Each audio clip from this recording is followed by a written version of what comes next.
जय श्री कृष्ण फ्रेंड्स। तो आज हम बनाने जा रहे हैं potato sticks, crispy potato sticks. तो आइए देखते हैं इसकी रेसिपी। ये बहुत ही ज़्यादा यम्मी टेस्टी लगती है। सबसे पहले हमें आलू ले लेना है। आलू को आप जितने क्वांटिटी में आपको पोटैटो स्टिक्स बनानी है आप उतने आलू ले लें। मैं 4 आलू ले रही हूँ। अब चारों आलू के हम कवर्स हटा लेंगे। ये नए आलू है तो इसे इस तरीके से करने से इसका कवर निकल जा रहा है। आप पुराने आलू यूज़ करें तो जो आलू छीलनी वही होती है उससे आप उसे कवर निकाल ले, छील ले अच्छे तरीके से। इसके बाद हम इसे साफ़ पानी से साफ़ कर लेंगे क्योंकि इस पर मिट्टी भी काफ़ी होती है।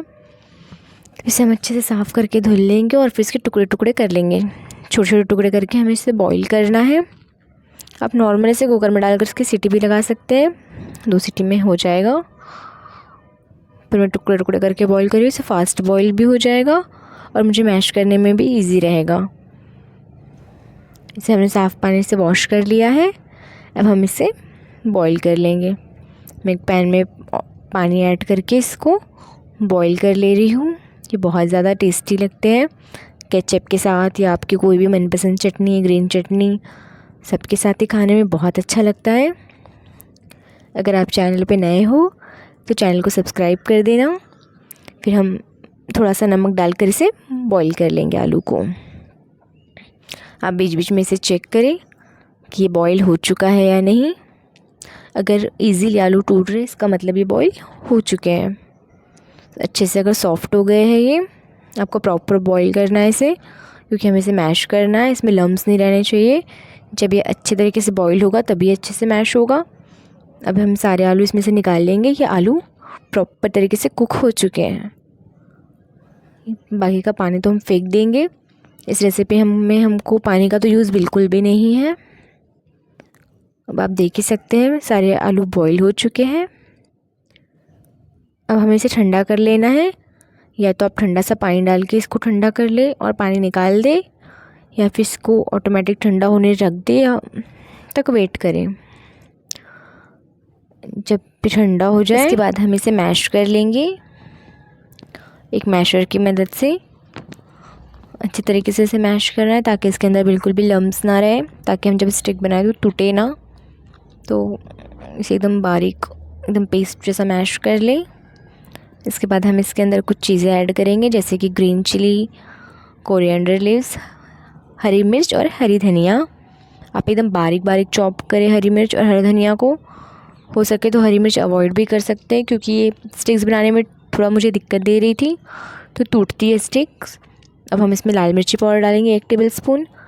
हाफ़ टी स्पून इसमें हल्दी पाउडर डाल रहे हैं।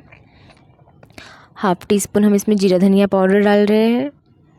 इसके बाद हम इसके अंदर ऐड करेंगे हाफ़ टी स्पून गरम मसाला जिससे इसका टेस्ट काफ़ी अच्छा आएगा, और 1 टीस्पून नमक।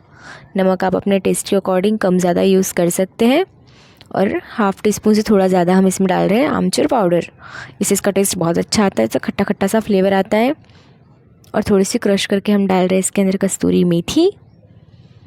और हम डालेंगे 1 टीस्पून अजवाइन। अजवाइन आप कम भी यूज़ कर सकते हो अगर ज़्यादा फ्लेवर, स्ट्रॉन्ग फ्लेवर नहीं पसंद हो तो।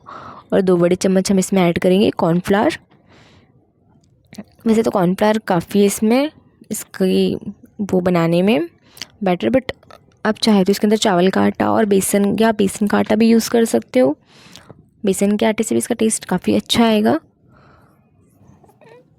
सारी चीज़ों को हम एक अच्छा सॉफ्ट सा डो लगा लेना है। हम तो आपने नोटिस किया हमने इसमें पानी वानी कुछ मिक्स नहीं किया है।